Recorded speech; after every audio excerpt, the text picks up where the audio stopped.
I can smell Gerald long before I can see him. It's a misty summer morning and there's an aroma of frying bacon wafting from the onboard kitchen of the train that's standing, almost bashfully, on the furthermost platform of Holyhead Station, Anglesey. This must mean one of two things: I'm either watching a private luxury train preparing to take pensioners on a day trip, or I've traveled back in time and will shortly be enveloped in loco steam and handed a copy of the picture post and pouch of pipe tobacco by the man opening up the station kiosk. Yeah, I'll be wanting the full Welsh then. Love. The question brings me to the reality of what is one of the most arcane train services in the UK. Named Gerald of Wales, Wydr Jimro in Welsh after a medieval archdeacon who travelled all round the country, the Arriva Trains Wales service has also been dubbed the political train by those who have raised an eyebrow at the £1.7 million subsidy it receives. Arriva Trains Wales, Gerald of Wales, Wydr Jimro, running from Holyhead, on to Bangor and then down to Cardiff every weekday morning, and back again in the evening. It is one of only two trains in the UK that still has an onboard chef cooking full breakfasts and three-course dinners. The other train is the evening First Great Western service from Paddington to Penzance.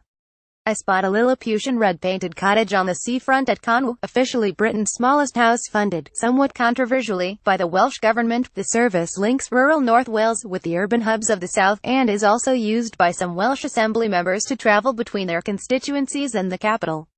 The journey time, from end to end, is half an hour quicker than Arriva's local train on the same route.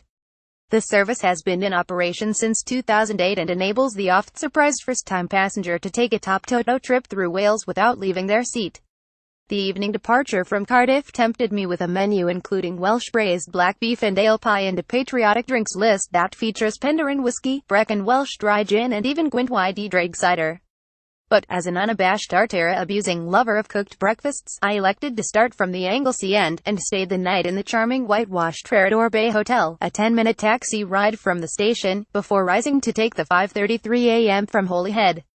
London no seafront. It would be difficult to think of a cozier place to be on a misty morning than in these immense grey seats, sipping freshly brewed coffee as the train passes slate-roofed villages and crumbling dry stone walls before trundling alongside the vanilla sands of the seaside towns of Colwyn Bay, Llandudno and Rhyl. I spot a Lilliputian red-painted cottage on the seafront at Conwy, officially Britain's smallest house and last occupied a century ago by, almost inevitably, a 6'3" fisherman. The train staff tell me they try to give everyone who comes aboard a full breakfast or dinner service, even if they're only taking the train for a couple of stops. I'm going to the end of the line, so I'm able to take my time over a robust free-up complete with black pudding, toast and limitless tea.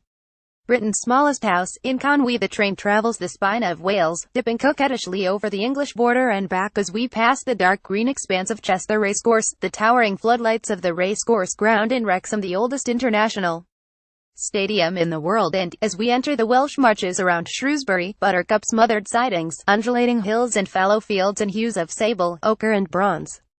The frenetic kitchen activity at the end of my carriage slowly abates on the final hour of the journey, the first-class dining car only half full with dozing businessmen sleeping off the free-up.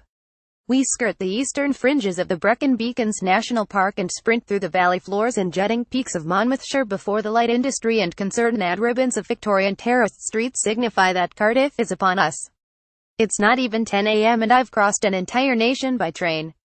The sense of achievement is hardly trans-Siberian in its scope. The sensation is more of delight that such a convivial sanctuary against the blandishments of modern UK rail travel still exists and has a contract to continue that currently runs until the end of next year. Brecon Beacons National Park at Haybluff. Are you not coming back this evening for dinner? One of the train staff asks me as I alight. You really should. Chef's grilling salmon tonight. I think it possible, but somehow I have a feeling that pre-packed on-board sandwiches are going to taste even worse from now on. More information at arrivatrainswales.co.uk.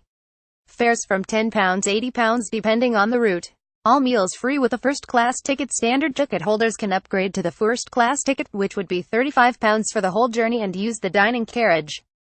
Accommodation was provided by Visit Wales at Treador Bay Hotel. Anglesey doubles from £95 BB and the Park Plaza Cardiff doubles from £112 BB.